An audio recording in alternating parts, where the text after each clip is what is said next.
ہماری ویڈیوز دیکھنے کے لیے ہمارے چینل صراط جنت کو سبسکرائب کریں۔ ومن آياته أنك ترى الأرض خاشعة فإذا أنزلنا عليها الماء اهتزت وربت۔ ترجمہ کنز العرفان، اور اس کی نشانیوں میں سے ہے کہ تو زمین کو بے قدر پڑی ہوئی دیکھتا ہے، پھر جب ہم اس پر پانی اتارتے ہیں تو لہلہانے لگتی ہے اور بڑھ جاتی ہے۔ ان الذی احیاها لمحیی الموتى، بے شک جس نے اس کو زندہ کیا وہ ضرور مردوں کو زندہ کرنے والا ہے۔ انہ علی کل شیء قدیر، بے شک وہ ہر شے پر قدرت رکھتا ہے۔ تفسیر صراط الجنان۔ اس آیت میں اللہ تعالیٰ کے قادر مطلق ہونے اور خاص طور پر قیامت کے دن مردوں کو زندہ کرنے پر قادر ہونے کی ایک نشانی اور دلیل بیان کی جا رہی ہے کہ تم لوگ زمین کو دیکھتے ہو کہ وہ خشک اور بنجر پڑی ہوتی ہے، اور جب اللہ تعالیٰ کے فضل و کرم سے اس پر بارش ہوتی ہے تو وہ تر و تازہ ہو کر لہلہانے لگتی ہے۔ تو جو ذات اس مردہ زمین میں زندگی پیدا کر کے اس سے پھل اور سبزیاں نکالنے پر قادر ہے، بے شک وہ اس پر بھی قادر ہے کہ مردوں کو زندہ کر دے۔ ان الذين يلحدون في آياتنا لا يخفون علينا، بے شک جو لوگ ہماری آیتوں میں سیدھی راہ سے ہٹتے ہیں وہ ہم پر پوشیدہ نہیں ہیں۔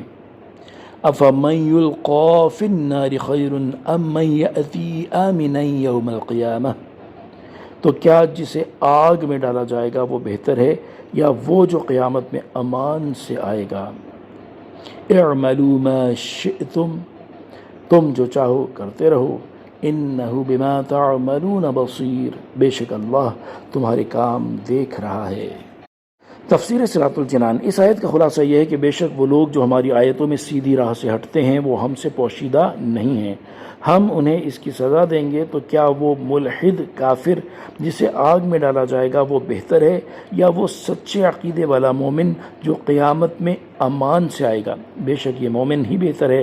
اور جب تم نے جان لیا کہ آگ میں ڈالے جانے والا اور قیامت کے دن امان پانے والا دونوں آپس میں برابر نہیں، تو اب تمہاری مرضی ہے کہ تم چاہے وہ کام کرو جن کی وجہ سے تمہیں جہنم کی آگ میں ڈال دیا جائے، یا وہ کام کرو جن کی وجہ سے تمہیں قیامت کے دن امان نصیب ہو، اور ان میں سے جس کام کو چاہو دوسرے پر ترجیح دو، کیونکہ تمہارے کاموں کا نفع یا نقصان تمہیں ہی ہوگا۔ اور یاد رکھو کہ بے شک اللہ تعالیٰ تمہارے کام دیکھ رہا ہے اور وہ تمہیں تمہارے اعمال کے مطابق جزا دے گا۔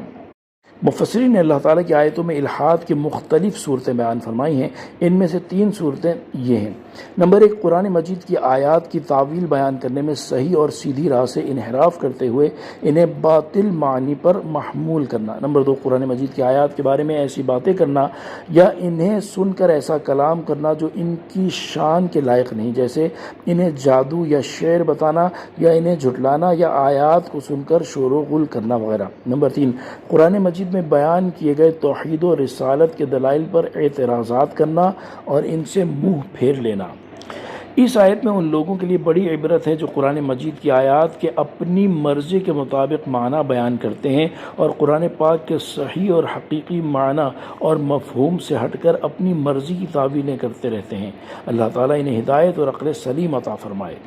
حضرت ابو ہریرہ رضی اللہ تعالیٰ عنہ سے روایت ہے، نبی اکرم صلی اللہ تعالیٰ علیہ وآلہ وسلم نے ارشاد فرمایا، آخری زمانے میں کچھ ایسے لوگ نکلیں گے جو دین کے ذریعے دنیا کمائیں گے۔ وہ لوگوں کے لیے بھیڑ کی نرم کھال کا لباس پہنیں گے، ان کی زبانیں چینی سے زیادہ میٹھی ہوں گی اور ان کے دل بھیڑیوں کے دلوں کی طرح ہوں گے۔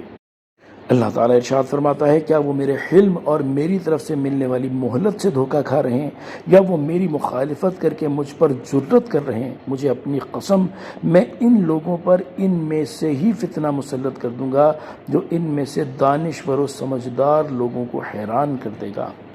صلو علی الحبیب صلی اللہ تعالی علی محمد صلی اللہ تعالی علیہ وآلہ وسلم۔